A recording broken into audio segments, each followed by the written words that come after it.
It takes immense courage and a healthy dose of madness to put an end to what is potentially a financially stable life to pursue your real calling.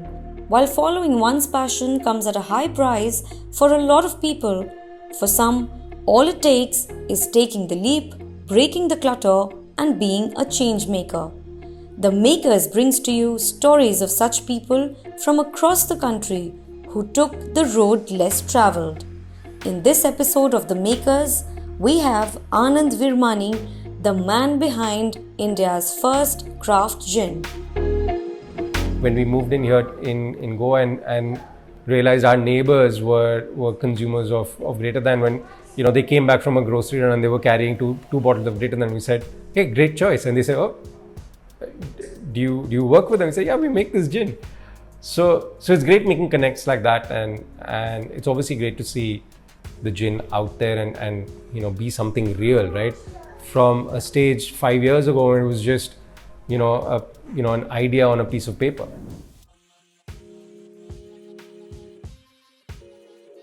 My name is Anand Virmani. We make gin. We started this company about 3 to 4 years ago, and that's kind of what we do professionally. What started off as nothing has quickly turned into a little family business of ours. It's become very quickly a craft enterprise. I say enterprise, that makes it sound big. It's not. It's a craft fun thing that we do.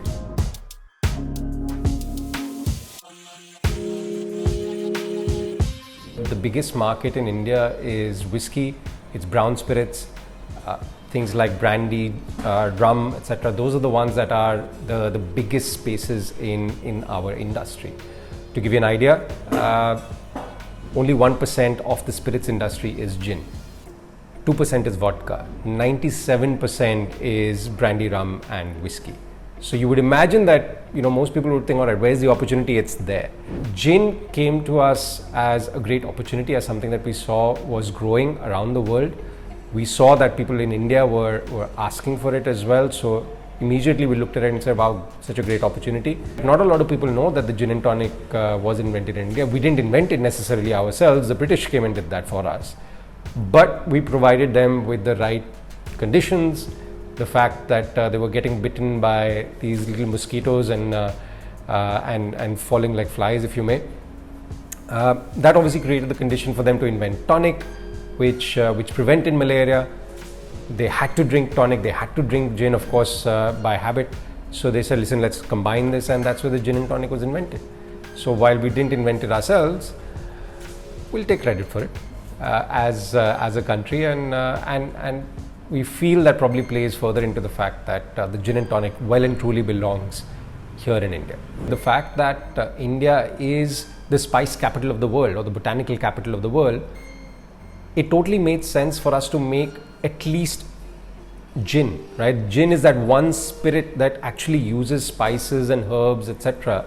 So it totally makes sense for us to make a gin coming out from the spice capital of the world. When we started on the journey and when we decided that, listen, let's make a gin, the first thing and the most fun thing obviously that you would get into was, let's actually start experimenting with flavors. And literally walked into the kitchen and said, all right, let's see what are the herbs and spices that we have here, let's distill those first.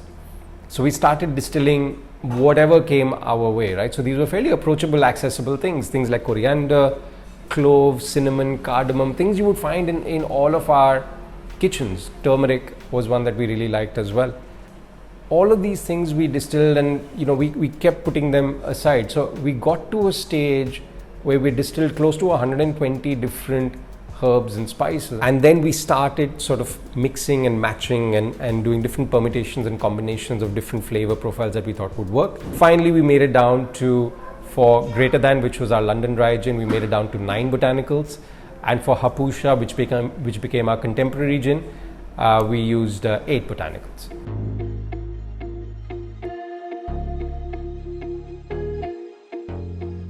I think the biggest roadblock was the fact that it hadn't been done before. So had it been done, we would have had a blueprint of how to go about it, where we can go and set up, what are the licenses, etc. Here we kind of had to think through everything, reinvent the wheel, because the wheel hadn't been invented as yet in this case. everyone now is a consumer of better quality. The flip side of that means that we still didn't have the setup, we still don't have the infrastructure to really produce things which are at the higher end of the quality spectrum.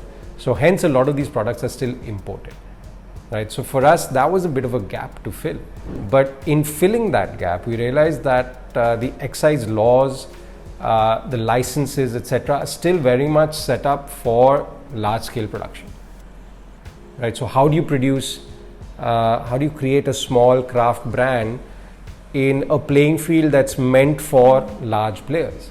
Even today, most licenses are super expensive for us as small craft producers to really go and attain, which is why it takes us so long to try and enter new markets. For us, we're producing here in Goa. To be able to sell to our next state, we need a license, and we need a license that needs to be renewed every year.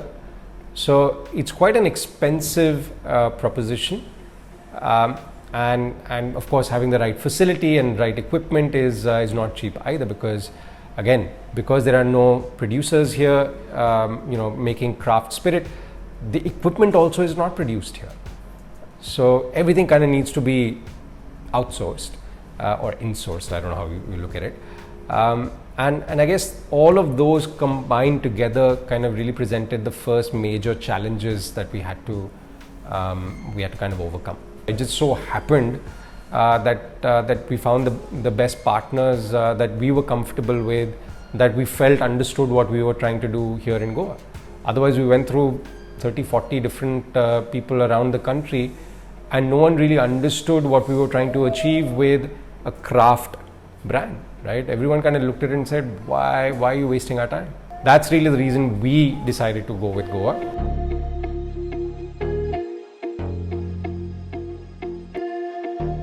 COVID was a little bit of a spanner in the works. Just when we've completed 2 years at that point entirely. So we're looking at growing at this stage. We're looking at getting into newer markets.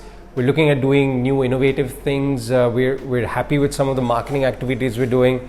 We want to kind of build upon that further. We want to build upon our brand further.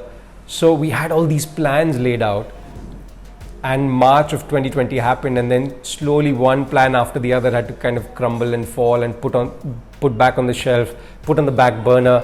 All these kind of discussions panned out, and we kind of ended up in this eye of the storm sort of a situation where suddenly there was nothing, right? From having been going gung-ho for 2.5 years at this point, suddenly there was nothing. But at the same time, of course, sales went down to zero, right? Because bars were not open, restaurants were not open, retailers were not open. So from that perspective, it was doom and gloom. But otherwise, I think 2 months in, we were able to get the retail side opened up, obviously. So retail sales started picking back up again. So we weren't necessarily as adversely affected as most of the F&B industry, which we saw from close up, how so many people lost their jobs. So many people just kind of had to sit at home and just eat into their savings, and it was really not pleasant. So we considered ourselves very lucky, in the sense that we didn't really have to go through that.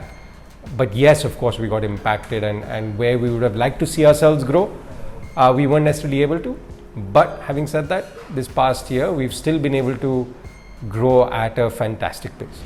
So we had to change that strategy quite a bit, where a lot of it became digital presence, a lot of it became creating great digital content.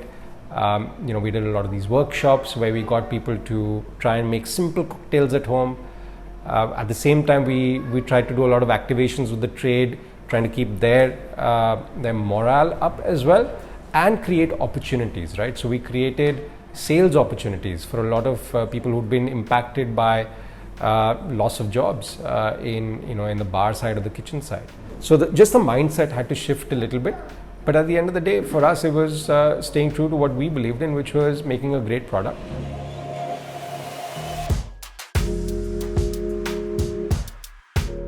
I think the one thing I could have probably told myself,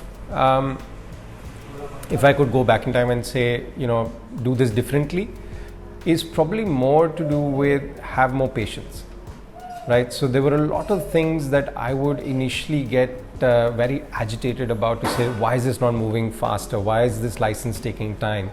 Why is the pot taking so long to install? Why are we, not getting our permissions, etc. So I think that is the one thing that I would potentially change, and probably say, listen, it's fine, right? It can take time. Let it take time. Nothing's going to happen. But at that time, we were just so in the entire process, and we really wanted to launch it. We wanted to move on to the next stage. We were so excited to move on to the next stage, introduce everyone to the gin, that we were constantly just anxious about this, right? And I feel probably that anxiety could have, that time lost to anxiety could have been used for other things. Yes, while there's a lot of small things that and small learnings that we could have probably applied, I think we wouldn't have been where we are had we changed those.